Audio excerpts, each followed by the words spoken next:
Independent thoughts, independent life. This is Chad Benson. What happened today was, as you pointed out, we had to make a very difficult decision. It's been a challenging day. We made the decision in the morning to limit the buying of about 13 securities on our platform. Customers could still sell those securities if they had positions in them. It was a difficult decision, and that's what we had to do as part of normal operations. That's Robinhood CEO Vlad Tenev. So the battle of the little guy versus the evil bad hedge fund, a battle of Main Street versus Wall Street, a battle of a singular person who wants to buy a few little stocks that they saw that they're jumping on board in the world of Robinhood and free apps and free market and capitalism. And at the same time, the big bad evil person that is the hedge fund. And away we go. It's very interesting. Whole thing is interesting. And first of all, with all the stuff going on, right? Like, you got we're back to impeachment land. Of course, coronavirus. We got a lot of that news today we're going to talk about with vaccines and stuff. All of this stuff, what's kind of taken America by storm in so many different ways is what's going on here. And I think it's a snapshot of in politics as well, of the way that, one group wants to pit another group against one another. Why does everybody always want to hurt the rich? Take the rich down. Because they're viewed as evil and bad. I don't view them as that. I just view them as people. A few got lucky, maybe born into something, but a lot worked hard, got to where they got to. Some of it was a bit of both.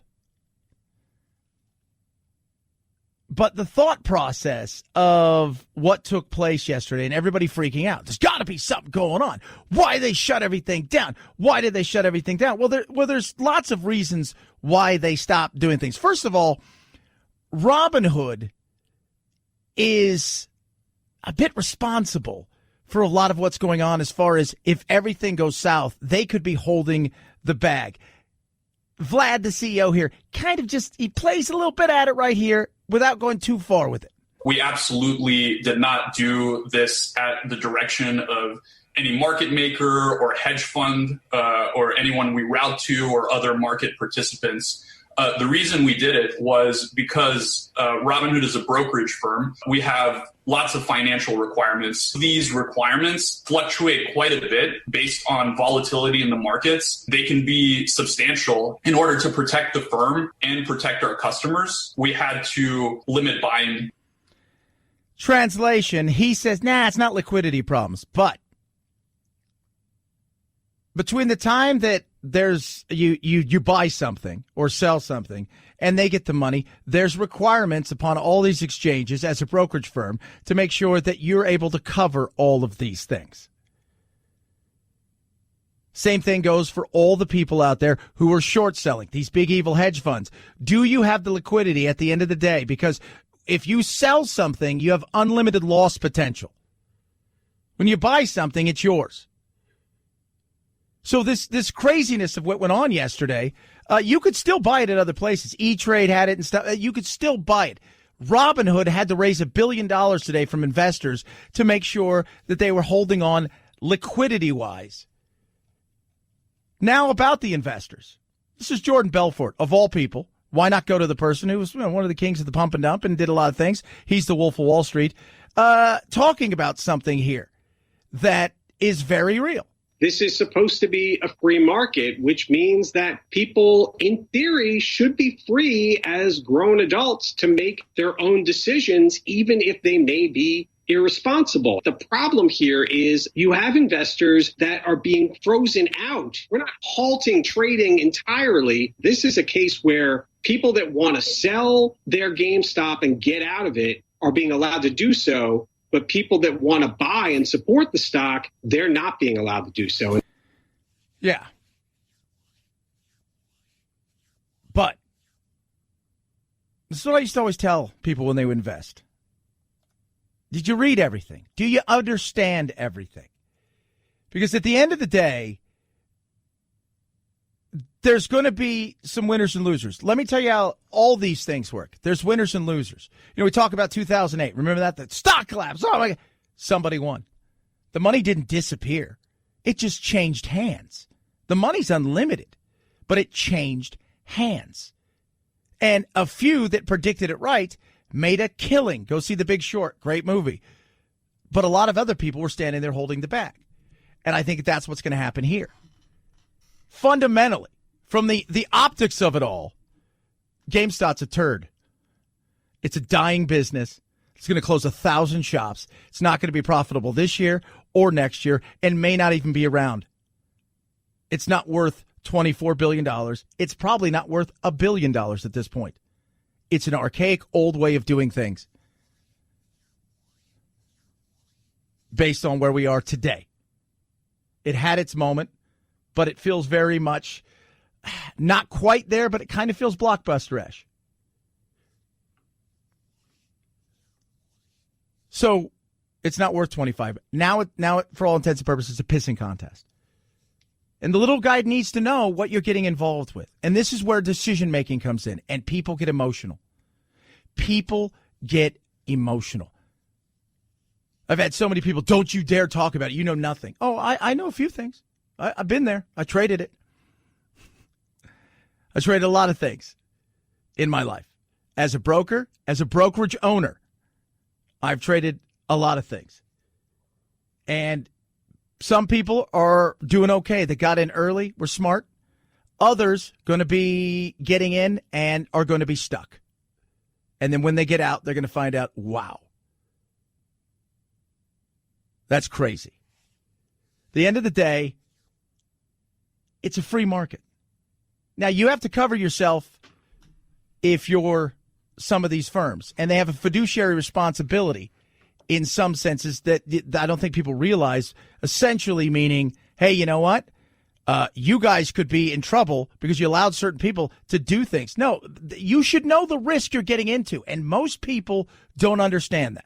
Same reason they play the lottery. They want to make money.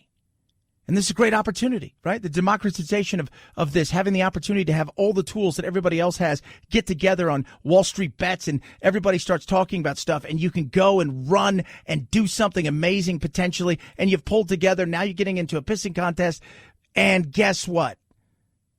If you lose, you should recognize, well, I did something I shouldn't have done. I put money in where I shouldn't have, and I end up lost. I let it get emotional. But what happens in today's world? We live in a litigious society, so what do you think happens? Somebody's got to be liable. Can't be my fault. When this is over, and it will end, and all these stocks come crashing back down to their fundamental values, there are going to be lawsuits flying. And you know who's going to be named in every one? Robinhood, Ameritrade, all the platforms that did the trades are going to say, you should have known better. You knew there was fraud, because all it takes is if they prove collusion or manipulation, the platforms had a fiduciary responsibility to protect people. So that's why they're shutting these things down, because they have massive liability. Yes. So we'll see what happens. It's interesting. We'll be talking about it throughout the day. And I look at this and I tell everybody, you watch what happens when people start trading on emotion. People get pushed, and they're going out and they're throwing money at stuff, and they're getting excited. And I've talked to several people over the last couple of days who are like, I'm doing it. I'm like, it's at a place you probably shouldn't be jumping in. I talked my uncle out of it the other day, threw some money in it, and he's lost 40% of his money in a day and a half. And I'm like, dude, you can't let stuff go like this, the way that you're doing it, because you're doing it on emotion. You're doing it on emotion. You're doing it on emotion. You're chasing something. Greatest sales books in the world are psychology books. Why? Because they're about emotion. Can I get you to act on emotion? Absolutely. Love, hate, greed, jealousy, envy, whatever it is, I can get it. And a lot of people that are jumping now, why would you put money in it now? Why want to buy it? Why do you want to buy it? It's a losing company. You're going to hand over your hard-earned money to a company that's not going to return anything on a dividend probably, because it's a dying business model. Now, they may reconfigure and do something, but at the end of the day, your money is you're going to basically be loaning them your money with what? You're not getting any dividends. They're not going to be profitable for a couple of years. They're not a long-term play. They're overvalued by 12 to 15 times. Be careful. But if you know the risk and you're willing to take it, that's fine. The problem is in this day and age, people think they know the risk, and they may know the risk. But when things go south, what do? They freak out, they scream, they yell, and they want blood. Somebody else's blood, because it can't be my fault. 323-538-2423 at Chad Benson Show is your Twitter. Tweet at us, text the program, a lot of stuff to get to. Johnson & Johnson, we're going to touch on it, came out with their one-shot data for their vaccine. Interesting. Two things inside of this that we'll break down numbers-wise, but also why this could be the game changer across the board for America and the world. 323-538-2423 at Chad Benson Show, Twitter. AMAC, Association of Mature American Citizens, fastest growing over 50 organization in the country. Doing amazing things for you kids out there. Let me tell you something. AMAC's got benefits galore. And I'm talking about a lot of benefits. Retail, restaurant, hotel discounts, travel discounts, discounts on insurance, discounts on, just you name it, amusement parks, movies. On top of that, they're out there fighting for you on things like speech, making sure your free speech is protected, making sure that Medicare is solvent, making sure that, yes, Social Security is solvent, and then when you're ready to take it, that you're going to get what you put into it. Join today. It's pennies today. It's $16 a year. Talk about investment. It's a good investment for all the discounts and everything you get, especially when we're able to start traveling and getting out there again. Go to amac.us/Chad. Find out all the great things that they offer. amac.us/Chad. amac.us/Chad. Chad Benson Show.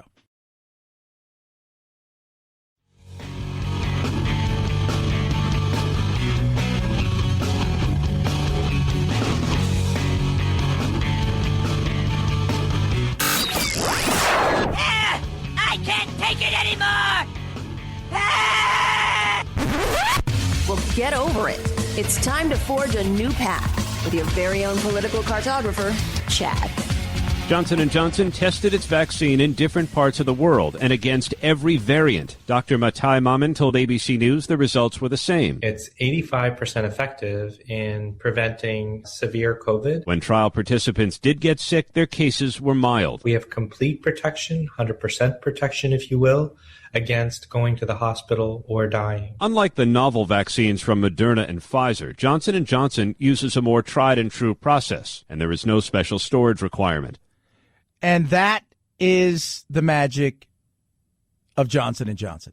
This is the one that when we talk about the vaccine, when we talk about getting our society back into that normal way of life, this is the one that will be the game changer. And the reason is simple. One shot, no special storage. But it's only 66% effective. Yes, 66% effective of stopping it affecting you. So you're not going to get infected. 66% of the time you come in contact, in long-term contact, it's going to block it. But should you get sick, it's effective in a way where you will not get that sick. Not going to go to the hospital. And no special storage. That's why this is the game changer. Because that means Walgreens, CVS, your local pharmacy, your doctor, work. I mean, a couple months ago, we had the people here giving flu shots. We have like a conference room giving flu shots and like a shingle shot. I didn't even know you can get that. But that's the stuff right there that makes it a game changer. No special storage. But it's only 66. You couple this with the other stuff. That's what we need. The reality is we need 80 to 90% of people to get the vaccine that is supposed to get the vaccine. By that, I mean the adults that can get it. Some people have religious exemptions. Some people are going to have, but 60%, to 70% of us being either vaccinated or infected is essentially going to give this thing nowhere to go, and then it'll eventually die. Now, it'll still be there, but as far as it spreading and doing all these things, we always say, it's like if you want to get a bill out there, you do a petition, and you've got to go get registered voters. What do they always say? Okay, you need 1 million. Well, you know what? You better get 1.5 million because they're going to throw a bunch of people off of it, say they're not registered voters, not this, now they wanted to sign something. You never know. So it's always great to err on the side of, well, we need 60. If we ask for 80 and we get 62, that's where we need to be. Johnson & Johnson, that's a winner. And it's all the variants. And the reason that's important is because you got another variant out there, and the South African variant, as well as the British variant, that we're not quite sure. And now the South African variant is actually here in South Carolina, and nobody knows how it got here because there is no known travel history and there is no known connection between the two cases. That means it's already in the community. And it's supposedly extremely contagious. It's not as the other vaccines aren't as good with this one. So people start freaking out. Are we going to be back in a situation? No, the beauty of with the other vaccines that are out there with Pfizer, Moderna, is they've already talked about it because of how they've worked the vaccine. Remember, they cracked it within 2 days. Moderna said within 48 hours they had cracked it. They said now with all of the technology and the science that they have available because of the technology, it's a copy and paste. So you may need a booster at some time. But with Johnson & Johnson, to me, that's the game changer. Because rural areas, as well as the everyday person, is going to have the opportunity to get this much quicker. And just the fact that there's going to be so many people who have had access to it by the time this thing rolls out for real, once they get through the entire process of the FDA, it's going to mitigate this to virtually nothing, which is what we need. 323-538-2423 at Chad Benson Show is your Twitter. Tweet at us, text the program. It's the Chad Benson Show.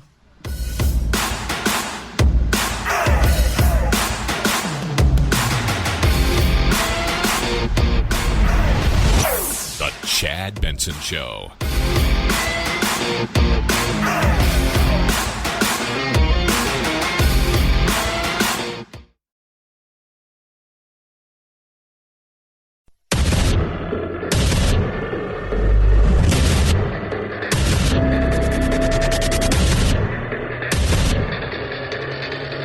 Independent thoughts, independent life. This is Chad Benson. For weeks, the new guys have pushed shares of GameStop up nearly 1,700% until yesterday, when Robinhood and other online brokerages decided to restrict trading in stocks like GameStop, effectively making it impossible for the newcomers to buy more shares. GameStop tanked 44%. That prompted a major class action lawsuit against Robinhood, accusing the company of manipulating the open market. Many calling foul, even Jon Stewart weighing in, who tweeted, "The Redditors aren't cheating. They're joining a party Wall Street insiders have been enjoying for years." And they're not cheating. Like some people say, this is is this collusion? Is this a pump and dump? If you guys know what a pump and dump is, it's not a pump and dump. Jordan Belfort, who was kind of the king of stuff, he's the Wolf of Wall Street, talks about this being modified pump and dump. I think you could actually make a lot of money, and I have friends that are making a ton of money playing these hot, Reddit stocks that are just being pumped up. It's like a modified pump and dump, because at the end of the day, it will most certainly go back down because it's not trading based on any rational fundamental value. But, as you said, and your last guest pointed out, stocks can stay up for a long time until they come back down. And he's right. And what's a pump and dump? Well, he was the king of it. Some of the kings of it. It's when you have a brokerage firm and you do essentially over-the-counter stocks, penny stocks, and you buy a bunch of it up, and then you get a bunch of people to invest in it. And you pump that stock up, but the brokerage firm and everybody, they dump their stock at much higher values. And then that stock is worthless because the reality is the stuff that you're selling isn't worth anything. The company might be in existence, maybe, but at the end of the day, there's no fundamentals that should keep them there. They've all gotten together. And I have zero problems with it. I have zero problems. People say, but here is my issue. Don't bitch if you lose your money. Don't say, I don't understand what happened. Don't say, if your whole goal is to piss off Wall Street and this is what you want to do, and you want to throw a bunch of money at GameStop and you're going to keep it there for as long as possible, and that's fine. But if you lose your money, don't cry. Well, why would we lose money? Because the company isn't worth anything. That's why. Yes, it's a large company worth $1 billion to $2 billion market value. They're going to close 1,000 stores a year, but it's not worth what it's valued at. And tons of stocks are overvalued. Tesla is not, it's completely overvalued where it's at. But for people who are investors, you're buying the future and your goal is, I'm going to let this money sit here. People that are getting into this are trying to make a quick buck, and they're chasing something. And when they lose money because it's not worth what it is and it collapses down, people are going to be crying on the other side of the aisle going, they should have known. Somebody should have protected them. No. Right now, yeah, you got the hedge fund people who are bitching and moaning. This is Leon Cooperman. It's worth about $3.2 billion. Big investor guy, yesterday on CNBC. The reason the market is doing what it's doing is people are sitting at home getting the checks from the government, okay? And this fair share is a bullshit concept. It's just a way of attacking wealthy people, and, I think it's inappropriate. We all got to work together and pull together. And everybody's like, he's a crybaby. No, the fair share thing is why? What? Because you've got a lot of people out there, in particular Democrats like AOC. Many more billionaires have been created due to this pandemic, and it's time that they kick in their fair share. Working families are already paying their fair share. They are paying enough. So you have an us versus them mentality. At the end of the day, it's not us versus them. We can all do this together. Everybody should be interested in investing. Everybody should. Everybody should be interested in how. You want to know how rich get rich? Yes, they work hard. Yes, first of all, they have usually a few income streams. But while you're working for your money, money's working for them. So think about that. You go out, you work for your money, right? You work hard. They have their money working for them, creating more money. Investing is great. And yeah, it should be free market. And I understand why Robinhood probably felt they had to do this yesterday based on the fact that they're going to be the ones called upon if things go south, that they're going to have to cover a lot of this. And liquid-wise, as far as the cash, they may not have had it. And that could have really caused some serious stank.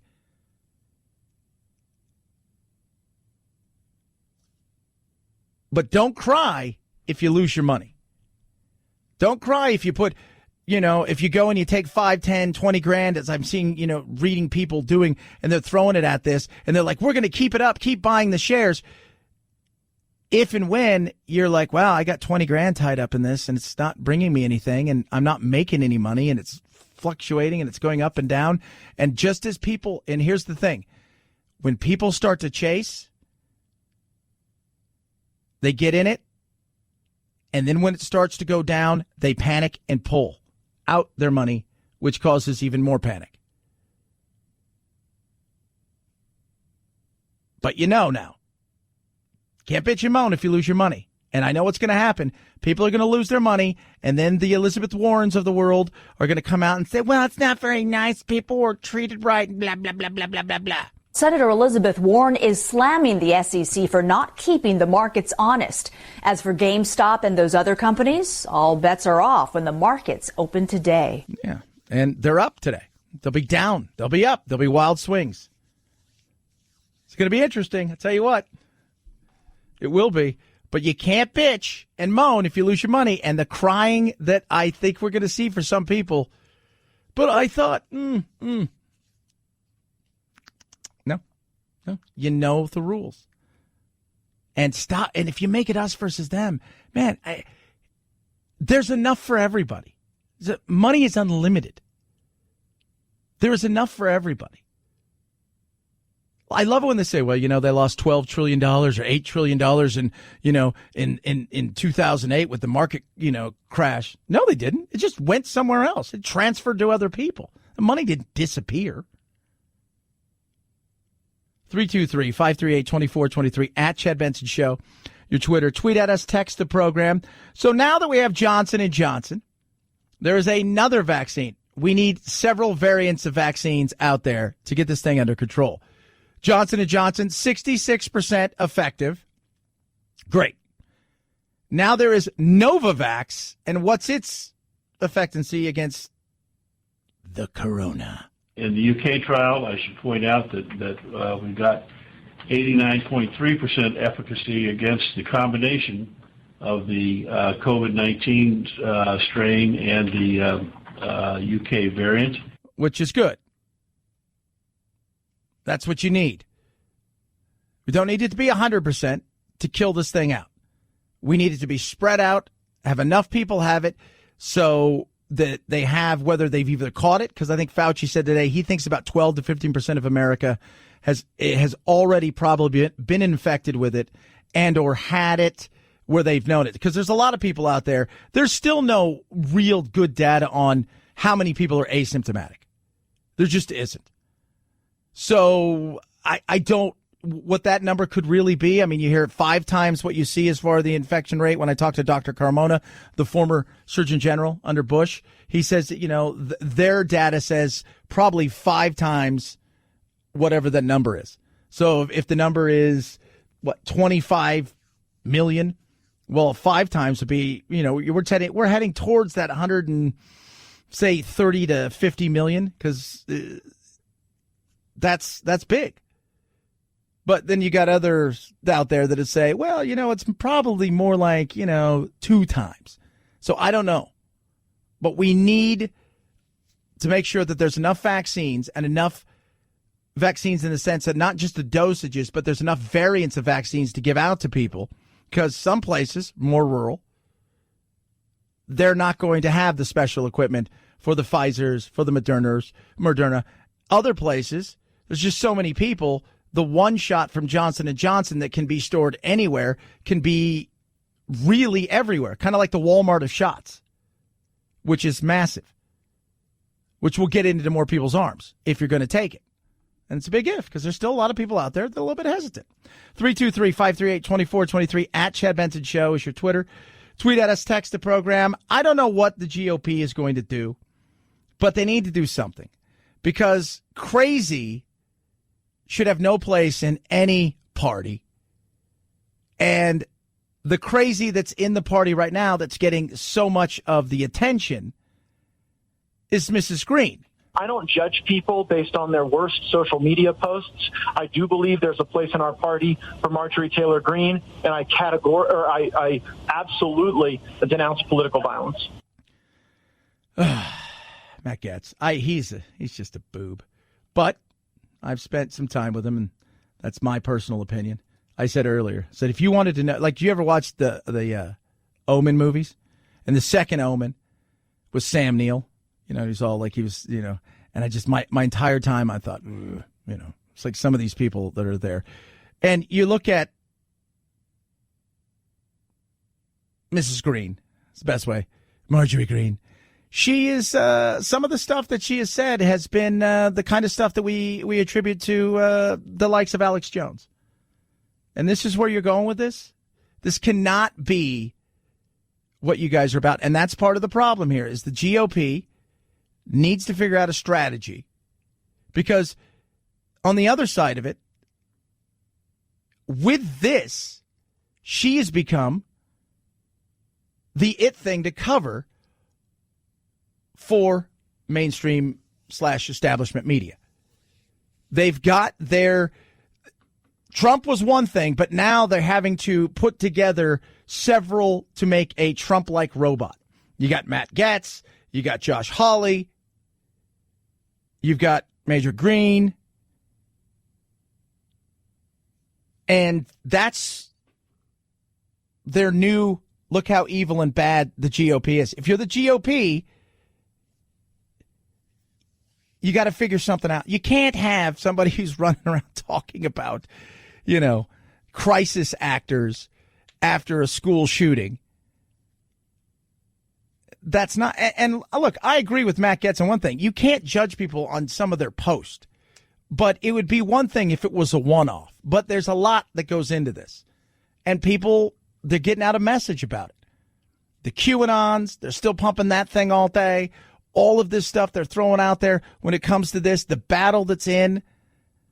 Let's cancel, Liz Cheney, all of these things that are going on. It's the battle within in the national side. The local side, Republicans should have a smile on their face. They did extremely well in the last election.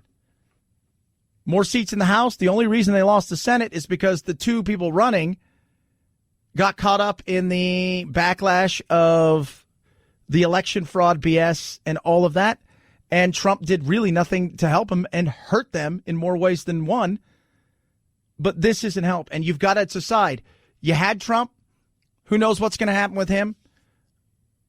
But if you're looking for the face of the party, is it the Matt Gaetzes? Is that what you want?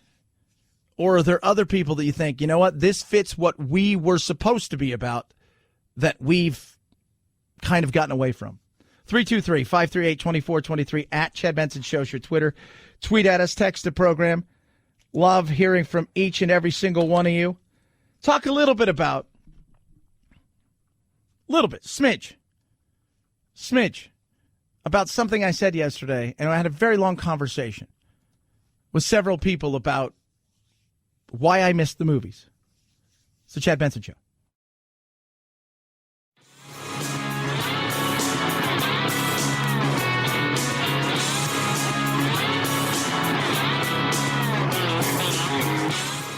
You stink like fear and white male privilege to me. I do often out myself verbally as a gender. My pronouns are they, them, and I'm proud to be a gender. Are you stupid? What? Are you kidding me? Not a great way to use your white privilege. Some people get it, some people don't. You're listening to the Chad Benson Show. Britney was so focused. This is a girl that's coming from strength. People became fascinated with her sort of unraveling. How we treated her was disgusting. She accepted the conservatorship was going to happen, but she didn't want her father to be conservative. Anytime there's that amount of money to be made, you have to question the motives of everyone. Why is her dad making all of her decisions? Why is she still in this? What do we want? Free Britney! Yeah, it's very interesting. There is a new documentary coming out next Friday about her. And I've always been curious about this entire thing with Britney Spears. She's got some issues. I mean, I follow her on some of the socials and, like, what's wrong? She seems okay. And then you're like, okay, I get it now. It's very bizarre. And it's called Framing Britney Spears. And it just looks at the downturns and the money and the battle over who's doing, what. They set her up after her first couple albums to basically, if she never did anything ever, she was going to be fine. To the point where I think, if I remember the numbers, between $500,000 and $700,000 a month, she would continually bring it just by smart investing. But then when you have money like that and you have somebody as young as her have that kind of power and that kind of spending power, and then you have somebody who, after having all of it, definitely has some issues. And she is, her dad and these people kind of do just about everything decision-making. And she lives within that. And a lot of people want her freed. It's very interesting, and I've always been fascinated Because, you see it. Like, remember Justin Bieber? Everybody hated Justin Bieber. It's like he's 17 years old. He's driving a $500,000 car. He's got a monkey with him. He's got like 17 homes. It comes early. People are like, ugh. But he kind of got through it. She just, it's weird. And it's a trip. That's out next week, and I'll watch it. Because it's just to me, it's fascinating and sad. And definitely sad. So, speaking of sad, yesterday I was talking to my uncle and I were having a conversation, and I had a conversation with a couple other people. We were talking about the things that we missed, the new variant of this thing coming out. And I said, you know why? Like, I got really excited this week because, Kong versus Godzilla trailer debuted. I can't wait to see it. It's going to looks amazing. I said, but this is where I miss a movie theater. That's a movie that needs to be seen in the theater because at home, I feel like it's a made-for-TV movie. I don't feel like there's anything special about it. That's a popcorn, Memorial Day weekend, boom kind of movie. I don't feel like there's anything special about it. Some movies you can watch anywhere and you'll be okay. Some movies, though, you feel like, I got to see this here. Because now I don't feel like it's special. I feel like it's just another movie I could pick on Netflix or Amazon or wherever. 323-538-2423 at Chad Benson Show's your Twitter. It's the Chad Benson Show.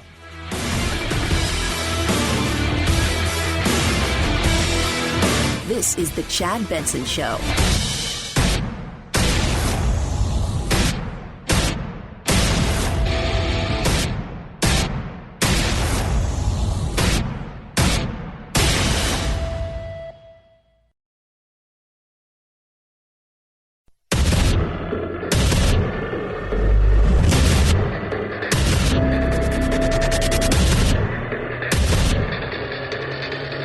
Independent thoughts, independent life. This is Chad Benson. Happy Friday. Crazy stuff going on out there. Fun stuff. Tell you what, interesting stuff. Let's start first and foremost, vaccine. Johnson & Johnson. The latest data, as they get ready, they'll be in front of the FDA, I think, in the next week or two, maybe a little bit longer. But this is the one that a lot of people think is the one that's going to change the game because this will add widespread access for everybody, where you're not having to go to a vaccination site. You can go to your doctor, the Walgreens, think of it kind of like a flu shot. What does their data say? Johnson & Johnson tested its vaccine in different parts of the world and against every variant. Dr. Matai Mamin told ABC News the results were the same. It's 85% effective in preventing severe COVID. When trial participants did get sick, their cases were mild. We have complete protection, 100% protection, if you will, against going to the hospital or dying. Unlike the novel vaccines from Moderna and Pfizer, Johnson & Johnson uses a more tried-and-true process, and there is no special storage requirement. And that's the big thing. The no special storage requirement is huge. Why? Because your doctor can do it. You put it next to your ham sandwich in the refrigerator. Where Moderna, and in particular Pfizer, has to be at a ridiculously low degree. I think it's 80 degree. It's something so like, you're like, oh God, why? And your doctor's not going to have that. Walgreens is going to have that.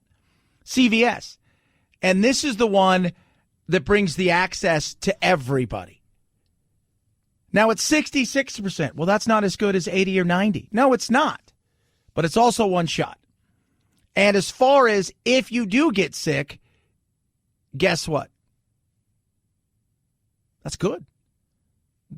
That they're essentially saying that if you do get sick, it's good to fight it. It's not gonna do anything crazy where you're like, oh God, I got sick and it still didn't matter and I end up having to go to the hospital. No, it shows that it protects you from getting extremely ill. And what about deaths? Here is Dr. Mamin from Johnson & Johnson.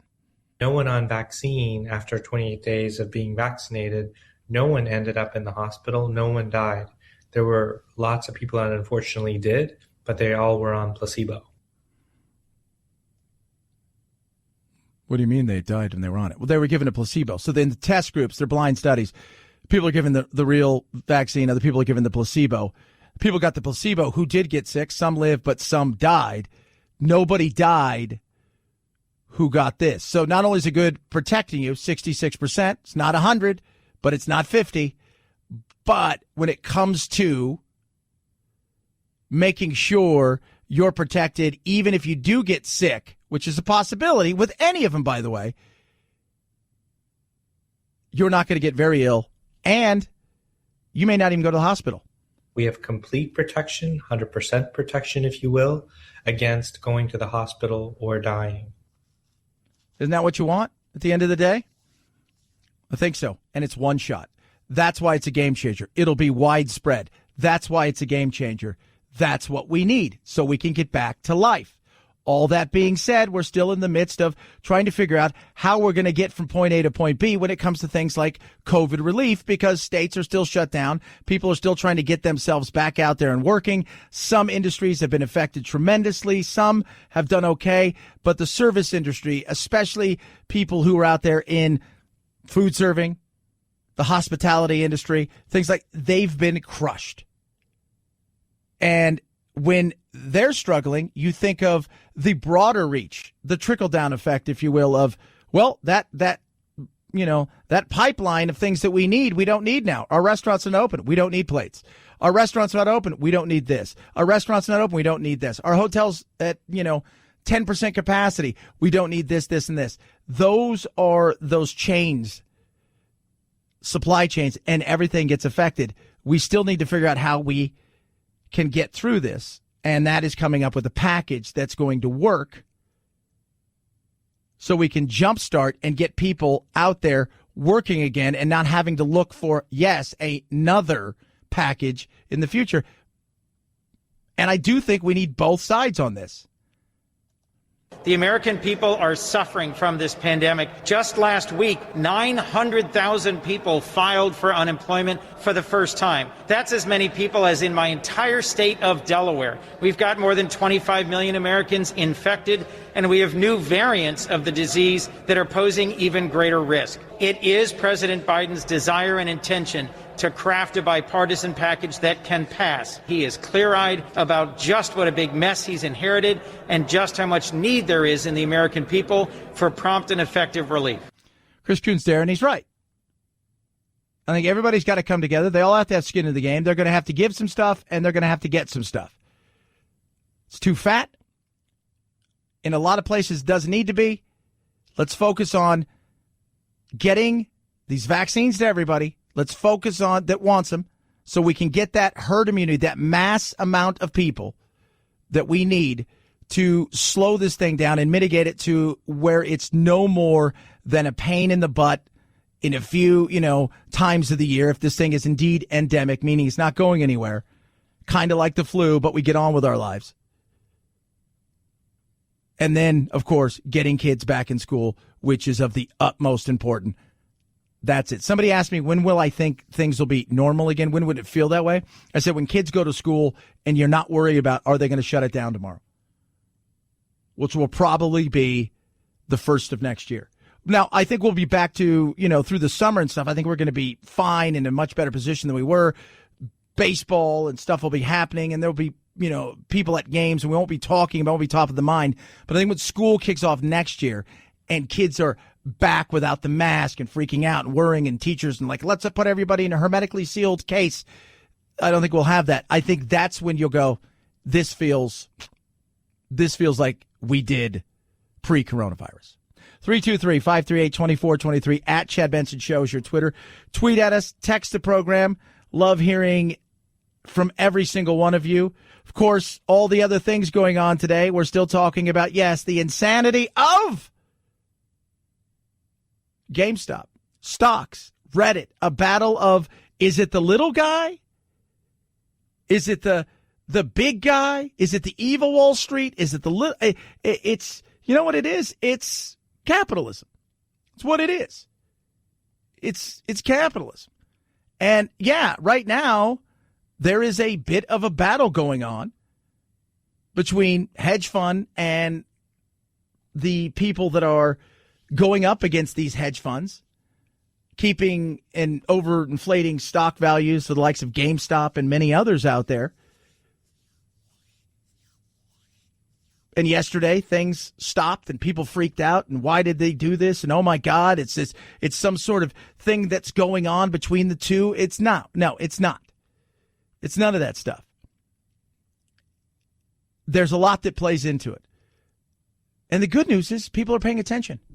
You know, anybody can trade. Doesn't mean you're going to be good at it. Doesn't mean you're going to make money. And doesn't mean you're going to. But anybody can be involved in stocks. And if you have a 401k, you're involved. You don't think about it like that. I have so many people tell me, I don't have stocks. You have a 401k? Yeah. Well, what do you think it is? You think it's some sort of magical, like, case that gives you a little money here and there? Spits out, oh, yeah, we're going to spend another $500 here. No, you're in the market. This is totally different. And with the marketplace comes risk. This is supposed to be a free market, which means that people, in theory, should be free as grown adults to make their own decisions, even if they may be irresponsible. The problem here is you have investors that are being frozen out. We're not halting trading entirely. This is a case where people that want to sell their GameStop and get out of it are being allowed to do so. But people that want to buy and support the stock, they're not being allowed to do so. Yeah. And that's what the big hubbub about yesterday was. Now, Robinhood, who is kind of the place where everybody goes. It's easy. It's like the number one app to download. You go and download Robinhood, and you put some money in it, and away you go, and you could start trading. And with trading and with investing comes risk. And that's the thing that, you know, I don't know if people understand all that goes with it. I just don't think they do. They're investing their money, and yeah, there's a potential. They always say, well, I understand, but not everybody does understand. But this is great. I'm glad. I tell everybody, you know what? This is what I do with my kids. We have their little accounts that we set up. And I always tell them that I want to buy this. How about you, instead of buying that, you buy this from this company, and then we buy a stock in the company if they're trading. Smart thing. It's great to learn. It's great to understand. I think one of the reasons that people don't get involved in market is because it can be intimidating. And because a lot of people in emotions and their fear of losing the money and all of that stuff. And then other people get involved in it, and it's not to them. They think I can just run in and jump, and this is going to be great, and I'm going to make a ton of money. No, you've got to learn some of the things, but you also have to know the number one most important thing to know is you. What are you comfortable risking?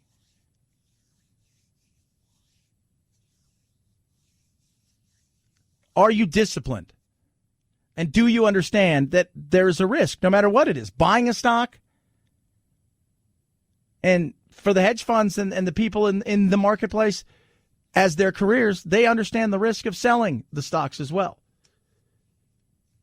But it's great. And I think in the long run, it brings people to the marketplace. And that's a beautiful thing. It is an absolute thing. And if you want to get rich, you know, you work hard, all of those things, right? But you find a need that a great number of people have, and you do what? You solve that need. And the other thing is you have multiple streams of income, but your money works for you, not the other way around. The average person, they work for money. The people who are out there who are rich and wealthy, and that 1% that everybody seems to want to eat the rich, guess what? While they're sleeping, they're earning because their money's working for them. 323-538-2423 at Chad Benson Show is your Twitter. Tweet at us, text the program. And now that with all this huge money that you're going to be making, you're going to go, oh my gosh, I need to write some stuff on my taxes. Well, why not do that and do something amazing? And work with my friends over at Wounded Paw Project. Incredible organization. They rescue animals that would be euthanized dogs, and they take them from the shelter and train them to become service dogs for our veterans, first responders, and their families. And they take the hard cases, not just a case here and a case there. Oh, here's a puppy. They'll take dogs that were in situations that were dire, dogs that were in fighting, rings, and dogs that were bait dogs, and they train them to become service dogs for our veterans, first responders, and their family. And the work they're doing is amazing. But they need your help. Now, you can give through the gift of a vehicle. Doesn't matter if it flies, it floats, it drives. They'll come, they'll pick it up. You'll get a great tax-deductible gift, and the proceeds will go to train, advocate, and then get these animals to our veterans, first responders, and their families. Find out how you can help by going to woundedpawproject.org, woundedpawproject.org, woundedpawproject.org. And when you go there, just see the work they're doing. It is so incredible. Chad Benson Show.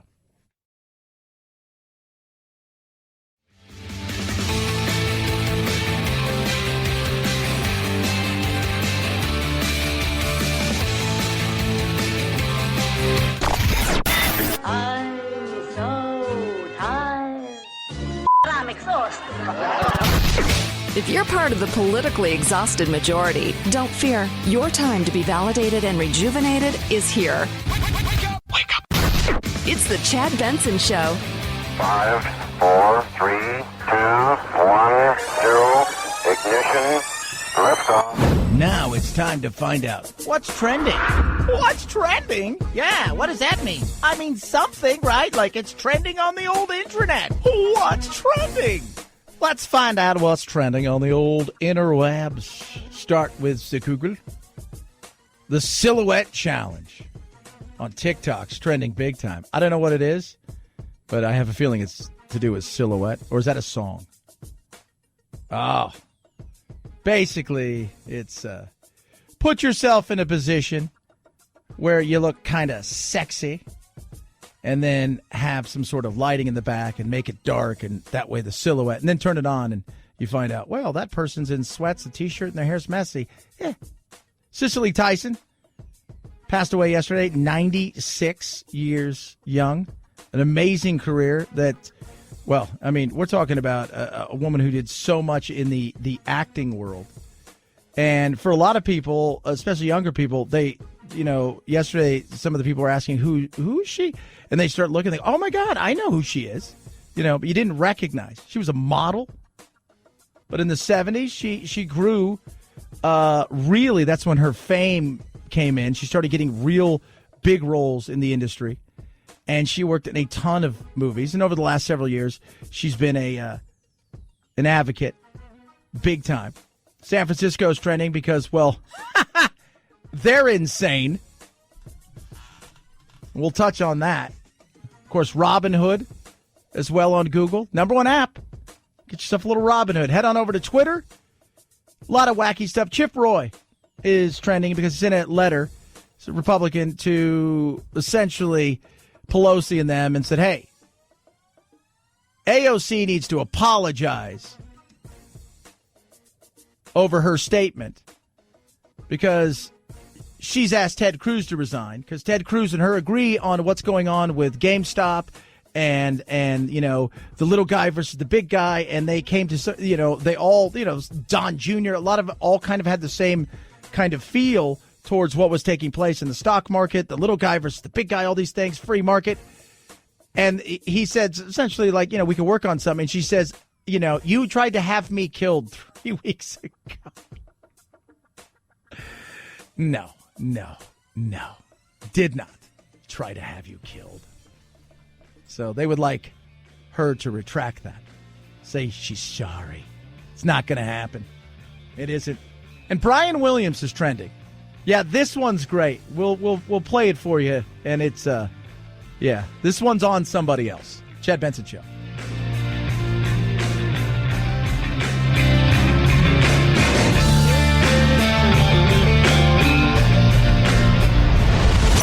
The Chad Benson Show.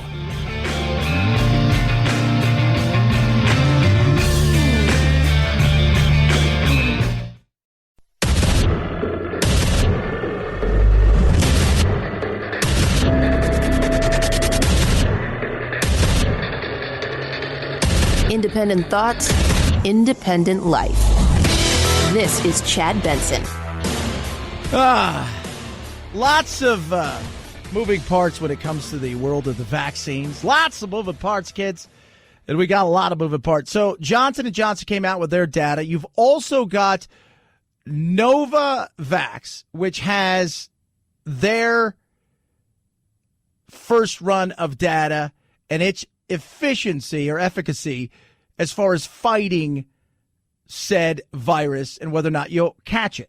In the UK trial, I should point out that we got 89.3% efficacy against the combination of the COVID-19 strain and the UK variant. So the efficacy, so the fighting it, and Johnson & Johnson is 66%. So the way you need to look at this is pretty simplistic.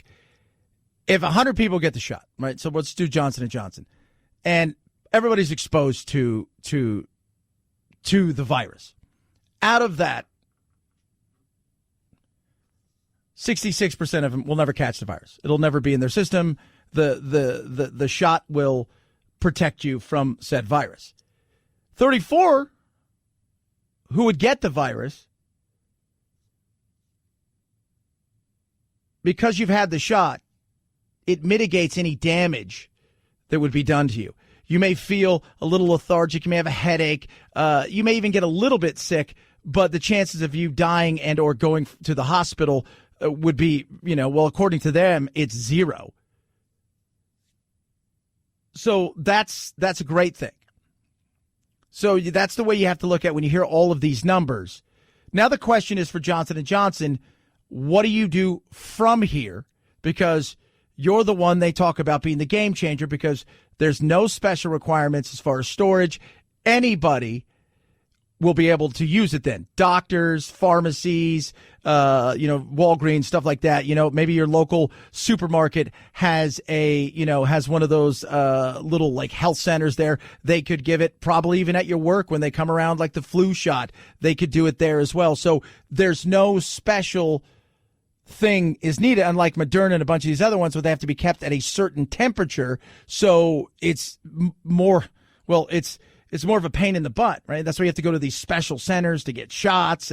And with Johnson & Johnson, you don't have to do any of that stuff, which means that net itself could be expanded. You have a much wider net, a bigger tent to get people into, where you have to go, you have to get 2 shots, you have to schedule an appointment, you have to go to a specific place. Yeah, you don't have to worry about that. Now the question is next. It may receive emergency use authorization in a couple of weeks, and shots can start going into people's arms by the end of February. We have to remember this is a single-dose regimen that does not require fancy refrigeration or freezing. Dr. Jen Ashton right there. And that's the other thing. Single dose.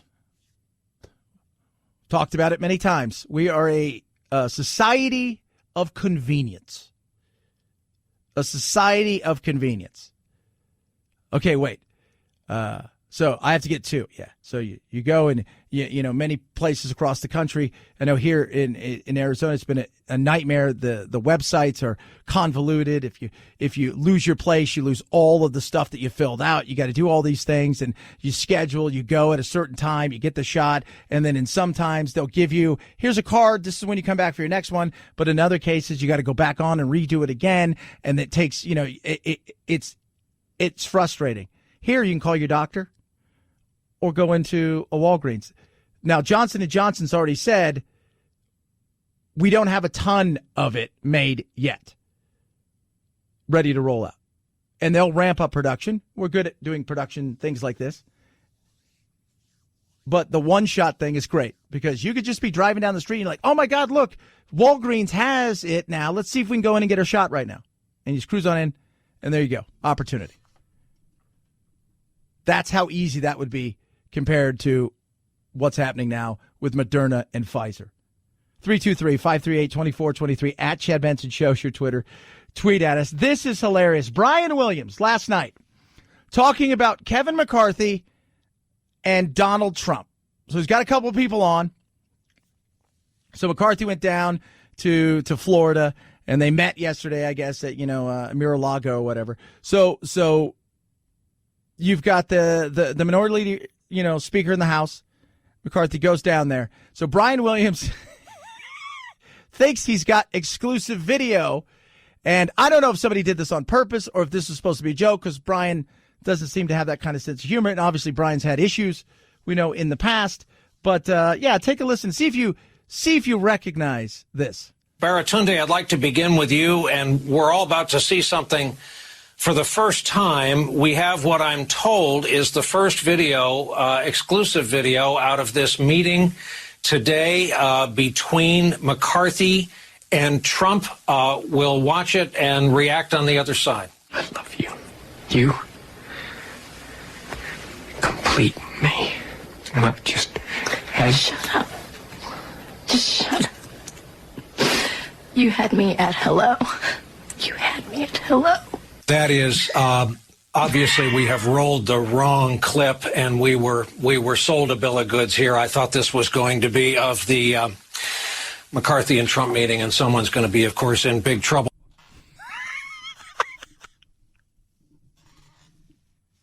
I don't know if they were trying to be funny, or if it's some guys like, this is my last day here, this would be hilarious.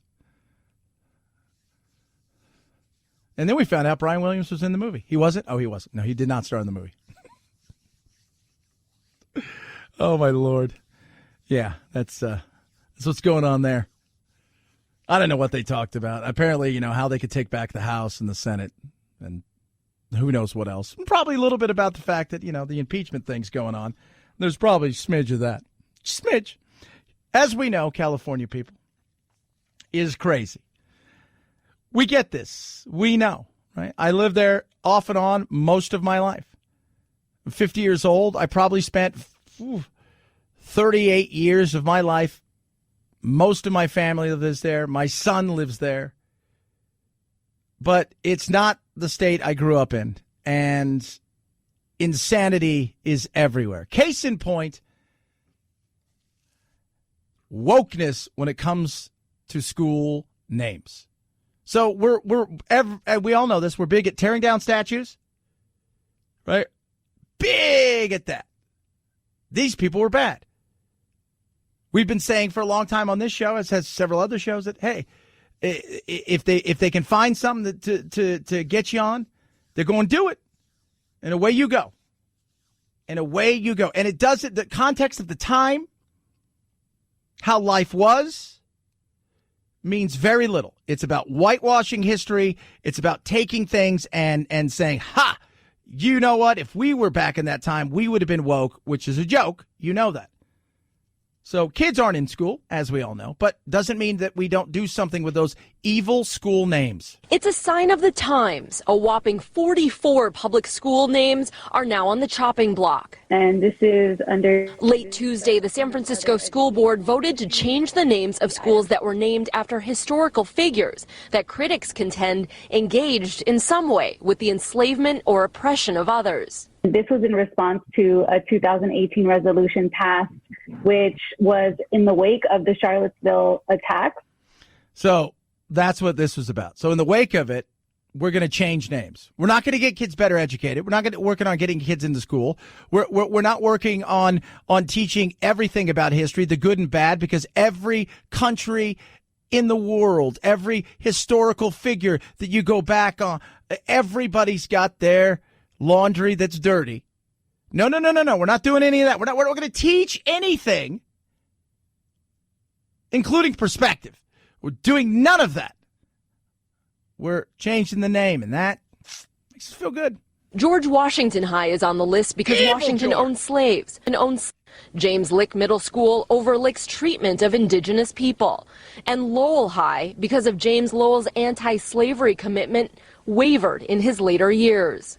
I don't want to say outrage, but tremendous disappointment. Gary Shimano graduated from Lowell High in 1963 and opposes renaming his alma mater. If you look hard enough and back far enough, you're going to find something against everybody. Yeah. You will. You will. If you look hard enough and far enough, you will find it. Are you going to teach about the Aztecs? Well, do you think that they were violent? Just curious. The Mayans, you think there was any violence going on there? Are we going to teach all of the things? Or are we going to teach now the things that make everybody else feel good? Because inherently, as we all know, white people are awful. Chad, that's rude. No, it's stupid. It is. And just to let you know, while 99% of it is white men that they're getting rid of, Dianne Feinstein, she's on the chopping block as well, and she's gone. Because in 1980-something, when she was mayor in SF, there was a Confederate flag outside. Somebody tore it down, and she ordered to have it re-put back up. Remember the context and the time. It does not matter. If Jesus was here, or Buddha, or whoever, they would figure out a way to come up with something that would offend them. Well, Jesus walked on water. Well, you know, that offends people who are triggered by the fact that they can't swim, and that's not very nice. That's just showing off. We got to get rid of him. We got to. Mayor London Breed says she understands the significance in a name, but in a statement said, "What I cannot understand is why the school board is advancing a plan to have all these schools renamed by April, when there isn't a plan to have our kids back in the classroom by then." School board president Gabriela Lopez says they can do both. We are committed to dismantling this virus of racism, alongside everything that we're doing to work diligently to reopen schools. So here's the question. Are you just going to get rid of everything? Should we get rid of everything that all of those people ever did? We're throwing away everything. We're going to whitewash history to make people feel good. This is the craziness that we need to fight against. This is the craziness that we need to fight against. You're more concerned about this than getting kids back in school. We could do both. You haven't been. You haven't. You haven't been. And that's the thing that just goes to show you of so much virtual signaling and BS. And they're looking for perfection. Maya Angelou, Michelle Obama are some of the names, being tossed up. Why not Greta Thunberg? It's the Greta Thunberg Academy. Maybe numbers like they do back in, I think New York, right? They have numbers. It's like, why even teach? Just, like to open up George. That's Abraham Lincoln, absolute white supremacist. So get rid of him. And that should be the only thing on there. White supremacist. Make everybody feel better. It's silly. You've got to put context in everything. You've got to talk about the time. And at the same time, you talk about the bad. If there was good, you talk about it. The whitewashing is now, let's just get rid of. We'll talk about why we're getting rid of you because you're evil, as far as we're concerned.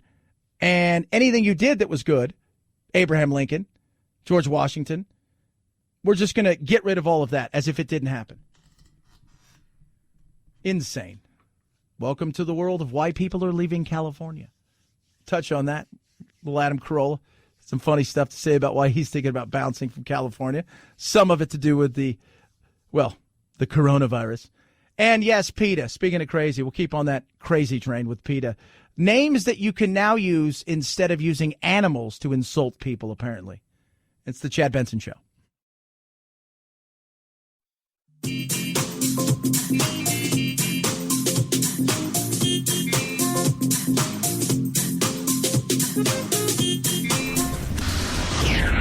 I usually don't get into politics. As an ordinary suburban housewife, I feel a little disrespected. I teach my children not to name call.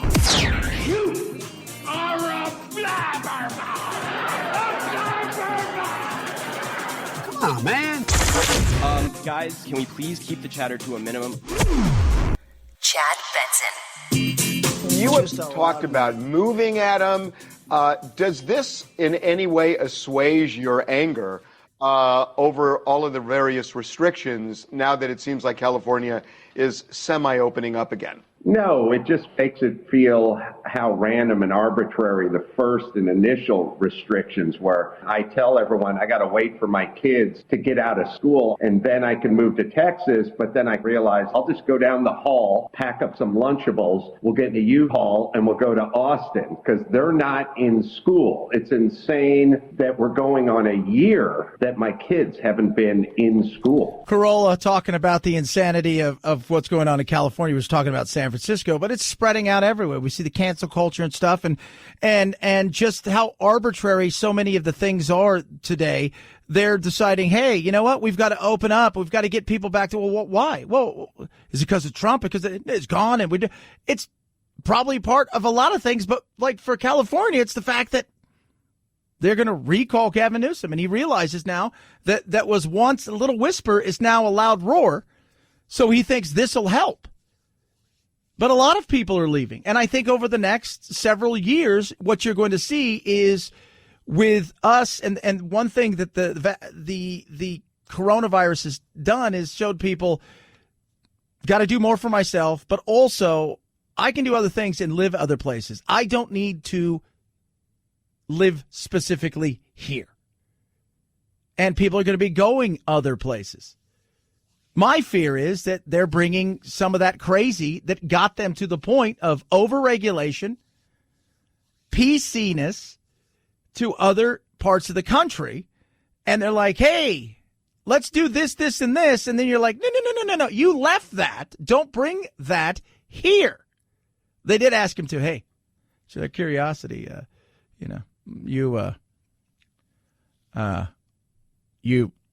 what if you go to like Austin and you hate it?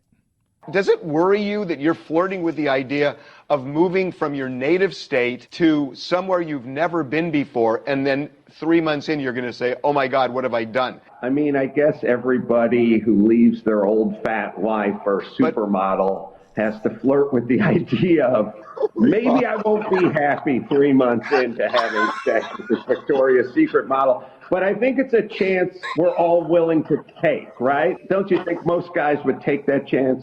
I think most guys would. Let's be honest. We would. And they make it seem like, Texas is like, you ever been to Texas? It's like most foreign that you don't know. You'll be fine. You'll be fine. Just don't bring crazy with you. That's what I always say. Don't bring crazy with you. You left crazy for a reason. Don't bring it here. Do not bring it here. Because every place has got their crazy, but we don't need other crazy. See it here in Arizona? Because crazy's landed here and it's growing exponentially. Don't need it. Don't want it. 323-538-2423 at Chad Benson shows your Twitter. Tweet at us, text the program. Johnson & Johnson rolling out the data for their one-shot vaccine. Looks really good. It does. Talk about that on the old Facebook Live a little bit later, as well as more GameStop, too, on Facebook. It's the Chad Benson Show.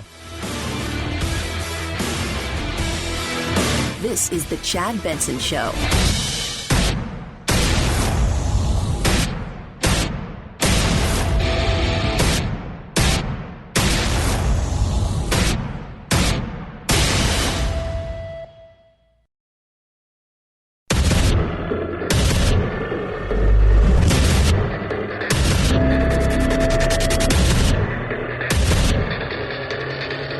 Independent thoughts, independent life.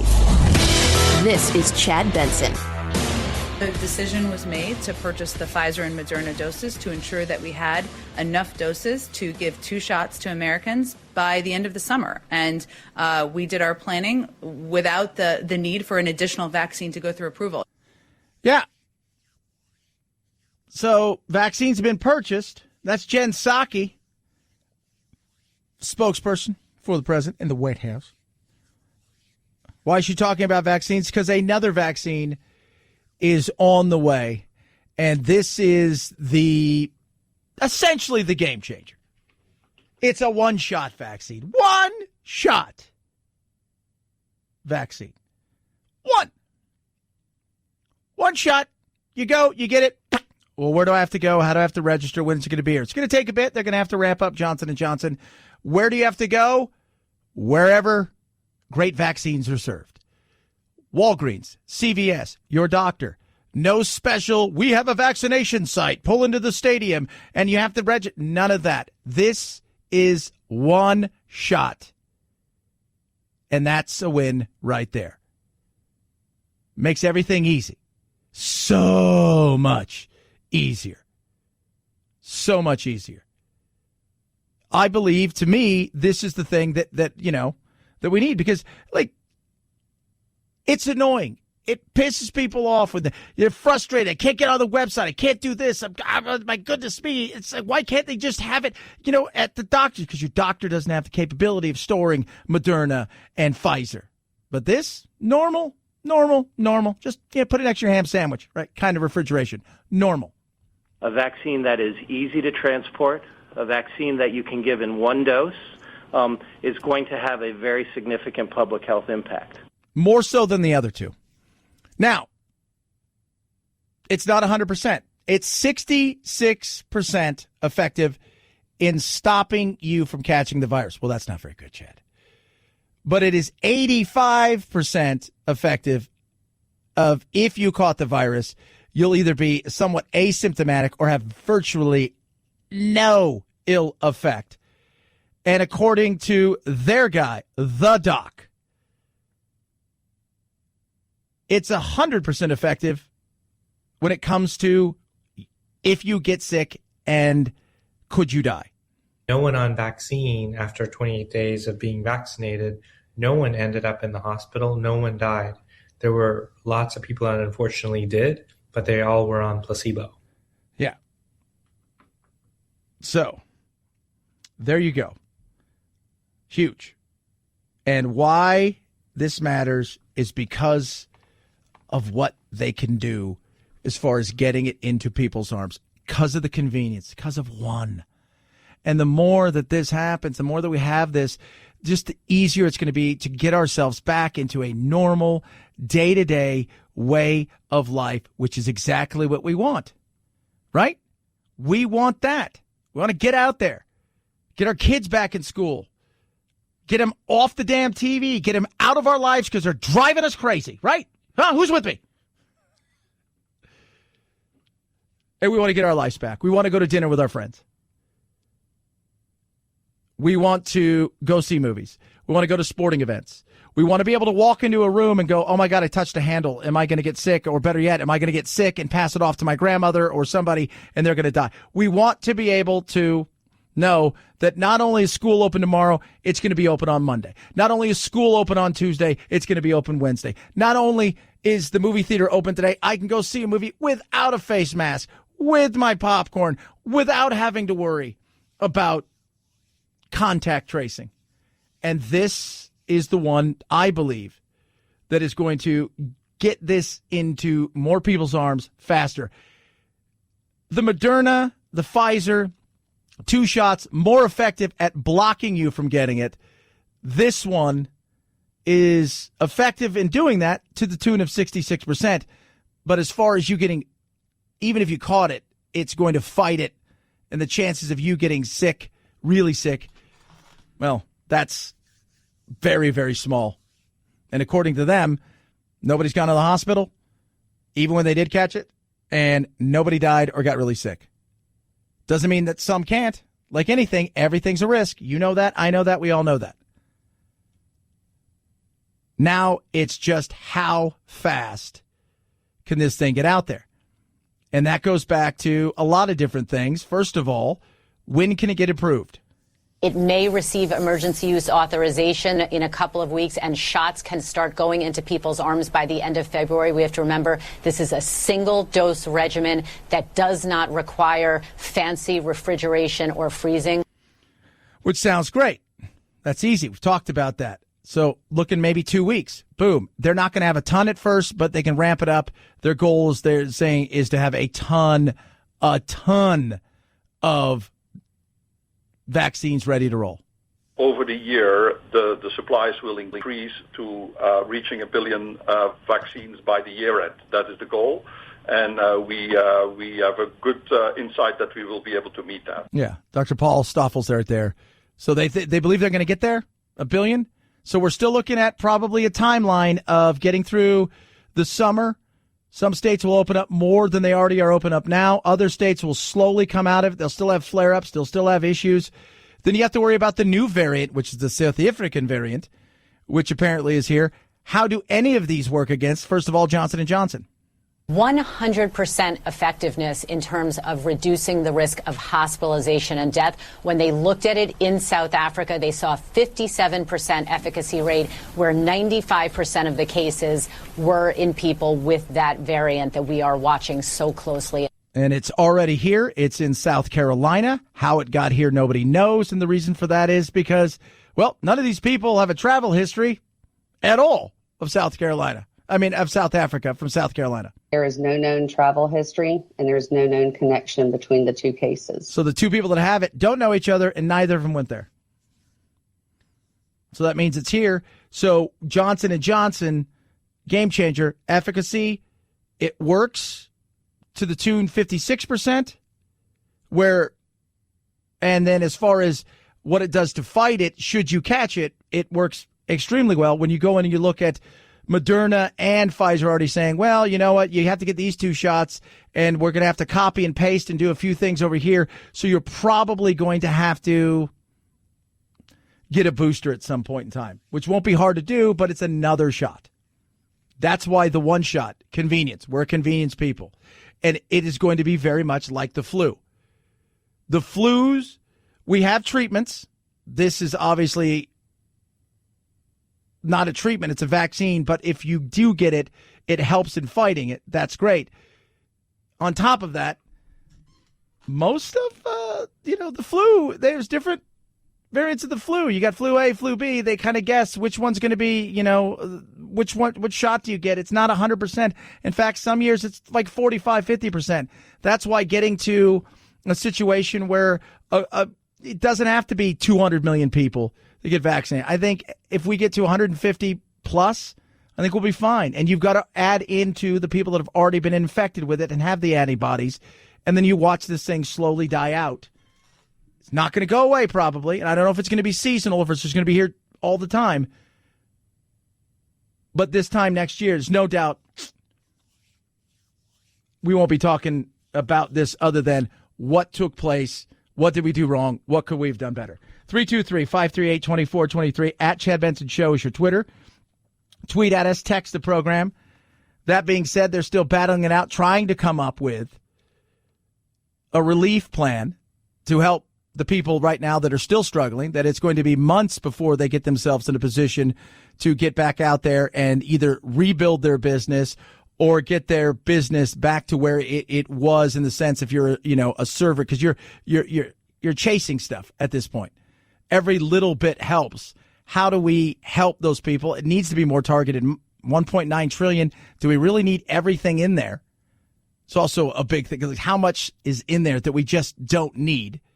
And can everybody agree on something? The American people are suffering from this pandemic. Just last week, 900,000 people filed for unemployment for the first time. That's as many people as in my entire state of Delaware. We've got more than 25 million Americans infected, and we have new variants of the disease that are posing even greater risk. It is President Biden's desire and intention to craft a bipartisan package that can pass. He is clear-eyed about just what a big mess he's inherited and just how much need there is in the American people for prompt and effective relief. Now, they say without a COVID relief bill, 4 million people will lose their jobs. Everybody always says, without this is going to happen. With this, do I know what it really looks like? No, I don't think anybody does. Do I think that we need a bill? Absolutely. Does it need to be this big? I don't know. That's for them to figure out. It's the little stuff that we probably don't need, and the big stuff, some of it we probably don't need. But we do need help to the American people, especially for those people who are stuck in states where they have been absolutely crushed by their overreaching, ridiculous governors who arbitrarily do things like, you guys can't dine outdoors anymore because I say so. You can't do this anymore because I say so. And it's what's for the best of, because we're trying to solve death.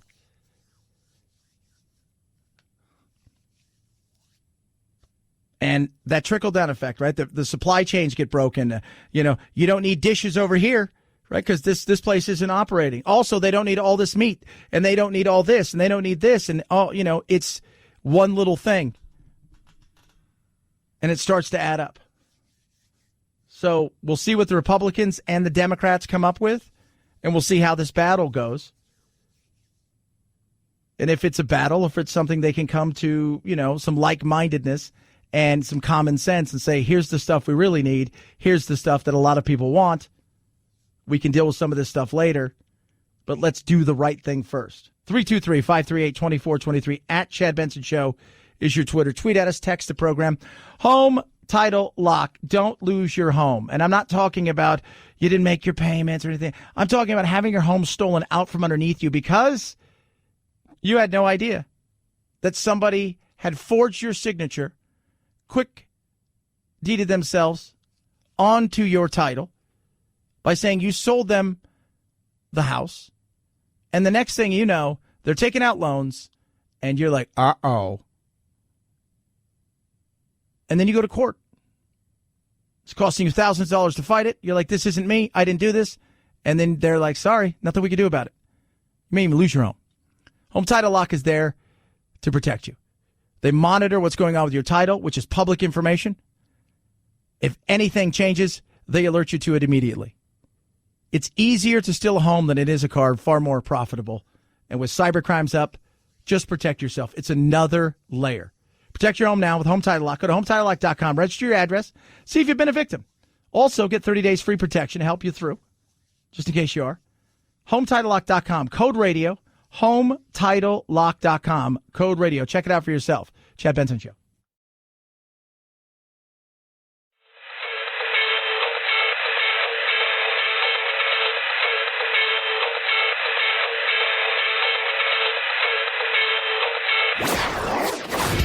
Don't let the Washington Beltway strangle you. This is where the exhausted majority comes to refuel, realign, and reevaluate. This is Chad Benson. Monday is February.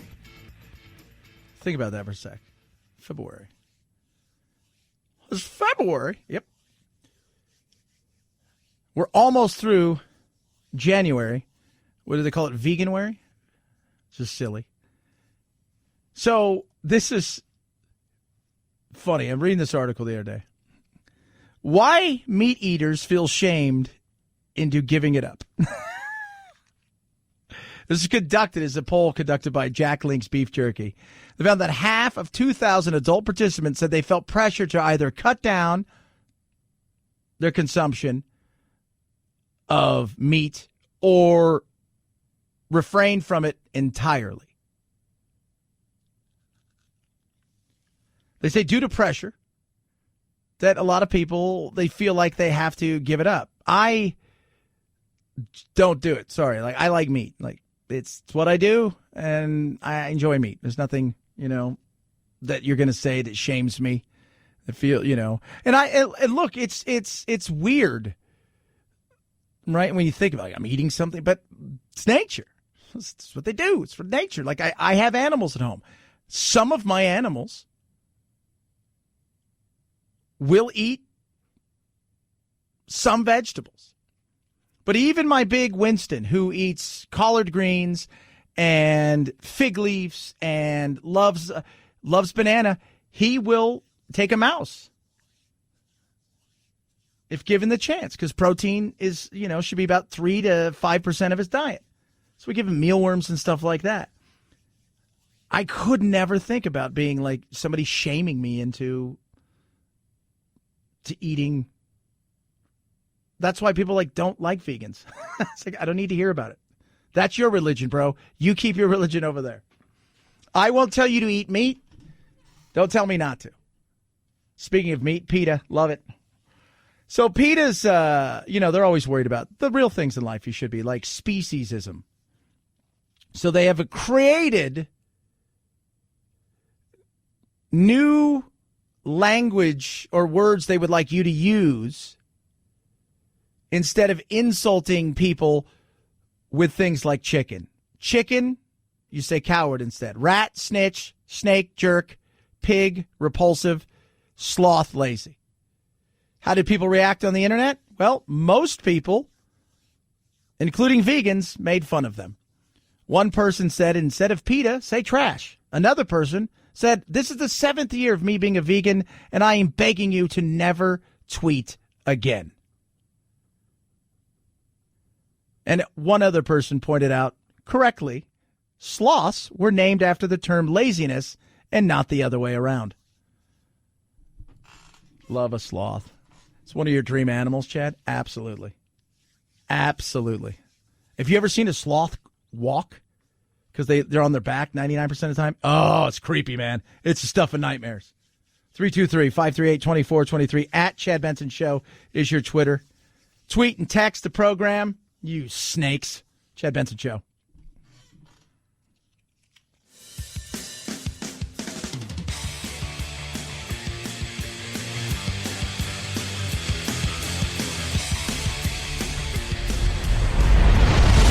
The Chad Benson Show.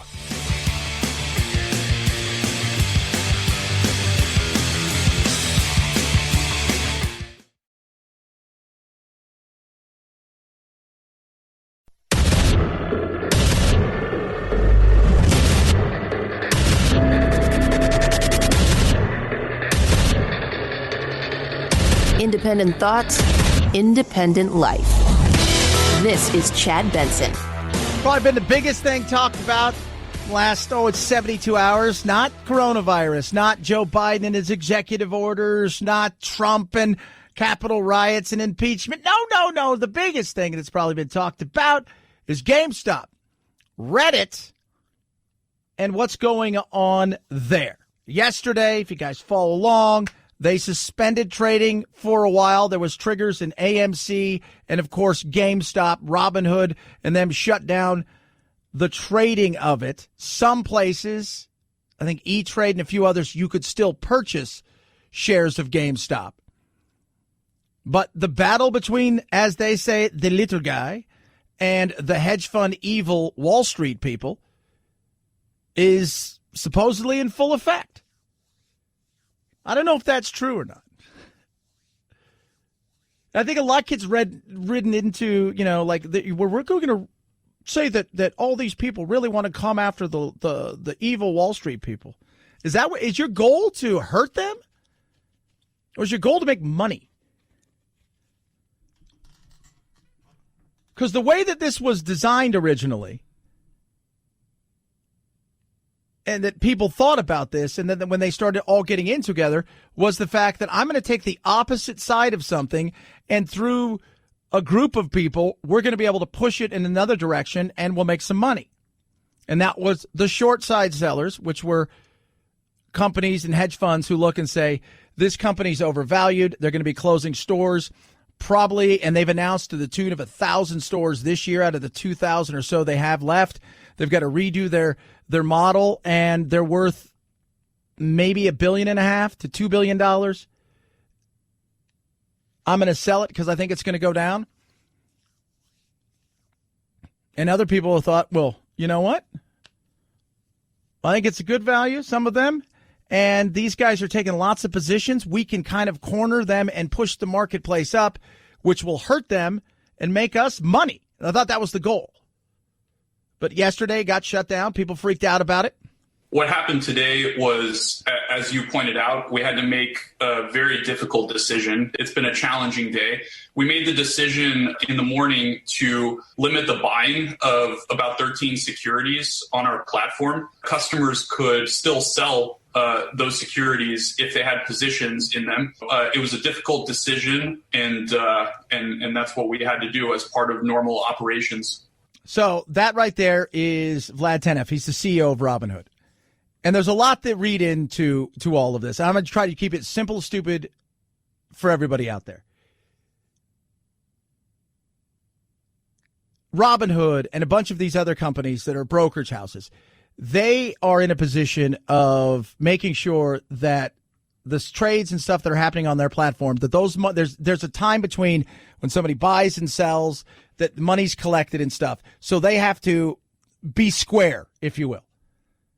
But with the way that this thing's going and the volatility and the amount of money, they could be exposed and at risk to be in some serious trouble if things go south. They had to get $1 billion today from investors to shore up the volatility and what potentially may happen. Now, what about the little guy and the investor? What about them? All the stuff that's going on, shouldn't they be allowed to get into this game and play? Absolutely. This is supposed to be a free market, which means that people, in theory, should be free as grown adults to make their own decisions, even if they may be irresponsible. The problem here is you have investors that are being frozen out. We're not halting trading entirely. This is a case where people that want to sell their GameStop and get out of it are being allowed to do so. But people that want to buy and support the stock, they're not being allowed to do so. And that's what you got. You got a lot of people who are trying to push this stock up and could potentially pay the price for it. But you know what? Isn't that what life's about? Life's risk reward. Most people, you go back to 2008, and in 2008, you had the collapse of the stock market, right? You had subprime mortgages that were ridiculous. People were getting, just in situations well over their heads because everybody wanted to be a homeowner. Whether you had bad credit, no credit, income, no income, didn't matter. So those were risk, right? And people jumped in on that. And then, of course, it was all poor homeowner. Look, you bought a $700,000 home and you're an assistant manager at Taco Bell and you work 30 hours a week. You should have known at some point in time what potentially could happen, right? You signed on it. Yes. Were you potentially talked into it? Yeah, but at the end of the day, you're still responsible somewhat. And you had the bad guys over here and they'd patch him up, subprime loans, went south. Everybody knows what happened. But what people don't talk about is in the world of commodities, stock market trading, it's a winner and a loser. I'm betting it's going to go down. You're betting it's going to go up. One of us is going to make money. If you lose money because, the market went down, I still made money. So that money didn't disappear, it just transferred hands. So people need to realize this. People jumping on this stock right now need to realize you're giving money to a dying business. Where do you think this is going to go? They're going to close 1,000 stores by the end of the year. Their business is archaic. They're going to have to change. They got 5,000 stores retail throughout the entire world. But here in America, they're going to be closing a ton of stores. I bought my Oculus at GameStop. I also realized I could have bought it online. Operating income last year, they lost over $500 million. Net income, they lost $500 million. They have $2 billion in assets, total equity and everything. It's because everybody's online. So how do you fix that? Well, you don't.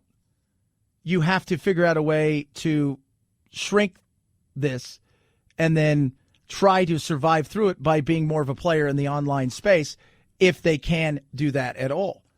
But while you're buying it at $340 and the value is probably closer to 10 to 20, your money's going to sit there. You're not going to get any dividends because they're not going to make any profit. You're loaning them money. And if I'm part of the board and I've got options right now, my strike price was $8 and I got 1 million options, I'm going to take those and sell the hell out of those things. Thanks so much for helping me. But you should allow people to make their own decisions. But you understand when you put money in, there is a chance you're going to lose it. Now, your $300 in buying a singular stock, if you just bought one, you own one stock. You own one share. That's all you could lose. The selling side, which is the side that the hedge funds are on, they have unlimited loss potential. So they've lost some. But it's not an us versus them. And the beauty of it is, I'm glad that people are seeing, oh my God, we can all come to this. We can all do this. We can all be a part of it. Hell yeah. It doesn't take a ton of education. It's just understanding a little bit. But also, the thing that you need to learn to understand the most is yourself. What's my risk? Know what it is. Okay. But how do I handle certain situations? Am I nervous? Am I going to panic? Am I greedy? Am I chasing things? What's the old saying? Pig gets fed, hog gets slaughtered. Meaning if you try too much and you go for too much, right now the hogs are in there. But everybody should look at, how can I invest? How can I make more money? What can I do to make more? Is it taking $100 and starting to build it up by making some wise choices in investing and learning certain things? And it's, how do the rich get richer? It's simple. You work for your money. Money works for them. And it's great that this is going on, that people pay attention. I try to get my kids excited about this stuff. My little brother, who's 21, he's super excited about stuff like this. He's eating it up. Jack likes it, doesn't really understand it. You're not supposed to. You're 10 years old. But I keep telling them the reason that we do the things to do when I try to show them how to invest is simple. Because by the time you're 18, while all the other friends are getting part-time jobs and you're working and getting your part-time job or doing your thing, you'll have enough money, if all goes well, that you want to go out and purchase something like a house and grow or do things that you're on your way. Everybody should learn, but you should also know the risk. And there's a risk reward in everything that we do. And investing is one of them. And the little guy should be absolutely getting in here and understanding how the marketplace works. But also, for all the little guy stuff, remember, at this position where this is, or AMC, or all of these, there's going to be losers, and these companies are overvalued, and eventually people are going to panic, and they're going to start to pull their money. And when it falls, and a lot of people get hurt, especially late comers, because the early birds who got in this thing at 18 and 20, who saw what was going on, who understood the marketplace, they're going to be like, hey, that was great. We did great. They're on to something else. But everybody else who jumped in it late made it a cause du jour, the slip du jour, the cause du jour. And they get hurt. They're going to be crying, oh, and they're going to say, the market's rigged. So you have to know what kind of sandbox you're playing in. 323-538-2423 at Chad Benson Show is your Twitter. Tweet at us. Text the program. White House Press Secretary Jen Psaki talked about a lot of things today, including what's going on with immigration, because next week they're going to be signing some stuff for immigration. What exactly is in it? What's going on with immigration? Are we ever really going to deal with immigration in a real way? Or are we just going to be an open border, wink, wink, not really open, but yeah, totally open borders? I don't know. We had planned to do it this week because we'd hoped that L.A. Mayorkas would be confirmed by the end of this week. But because of the filibuster of his nomination, we expect him to be confirmed on Monday evening, and therefore the president will sign it on Tuesday, and then Secretary Mayorkas will. Yeah. So that's what they're waiting for. And on Tuesday, supposedly they're going to sign the bill, and that bill is an executive action on immigration. Some of the things to talk about, obviously, the children, reuniting the children. The president is planning to announce his task force, or now plans to announce his launch of a task force on reunifying families and children, something that is he's personally committed to. His wife, Dr. Biden, is personally committed to and invested in. Not a licensed medical professional. It's not very nice, Chad. She's a doctor. Oh, she's doctor of education, still a doctor, but not a lot. She's not prescribing anything. Like, she could prescribe you an adjective.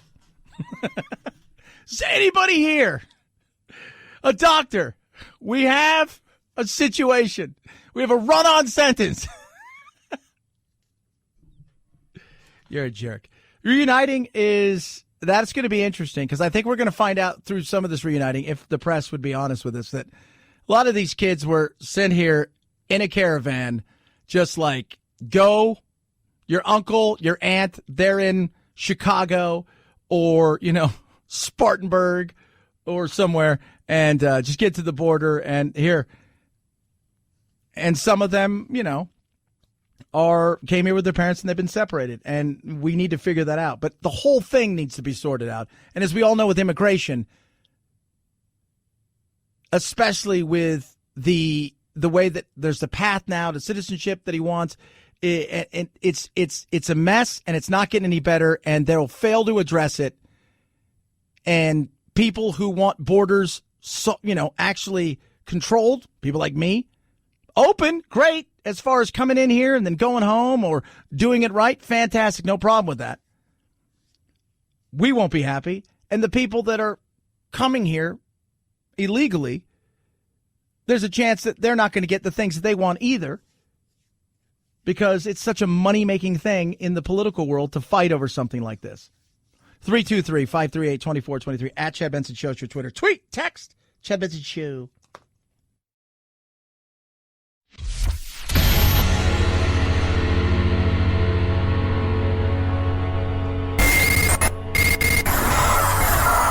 No fake outrage here, just the real thing. The Chad Benson Show. Checking out Wall Street Bets, the old Reddit.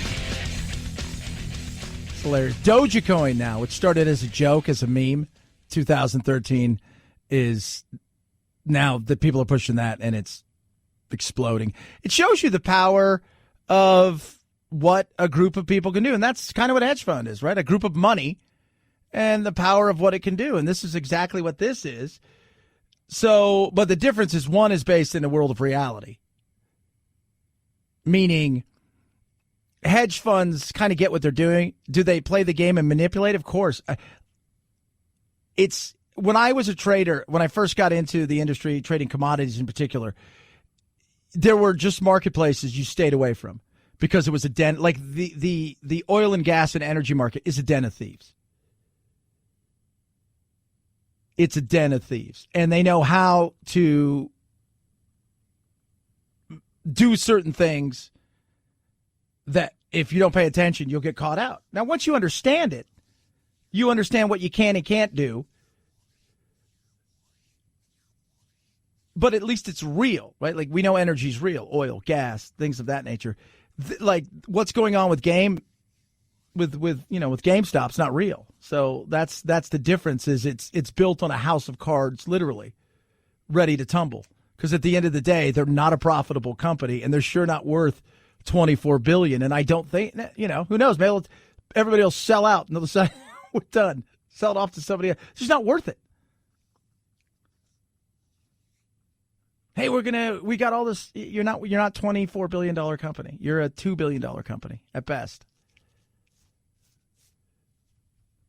So where, Elon Musk and Tesla is completely overvalued. But the difference is you're buying into potential in the future because that's green energy and the things that he's trying to do is real. He's inventing something or shooting for things that aren't there, where video games are everywhere. And in particular, you're trying to compete online with free games that live in a world of microtransactions, like you name it, right? It's like Fortnite, League of Legends, PUBG. That's tough. That is tough. 323-538-2423 at Chad Benson Show is your Twitter. Tweet at us, text the program. Love hearing from every single one of you. It's going to be a crazy, enjoyable weekend. No loony politics. No sporting events. It's a weekend to get out there. Some states start to reopen up, spend a few bucks in town. Have a safe, blessed weekend. We will do it again on Monday. Follow along across all social medias. Right, get the Facebook, got the YouTube, Chad Benson Show TV. Also have Twitter and Instagram at Chad Benson Show. So follow along there. Got a good Facebook Live coming up a little bit later. It'll be available for a few days. Have a blessed one. Night, Jack.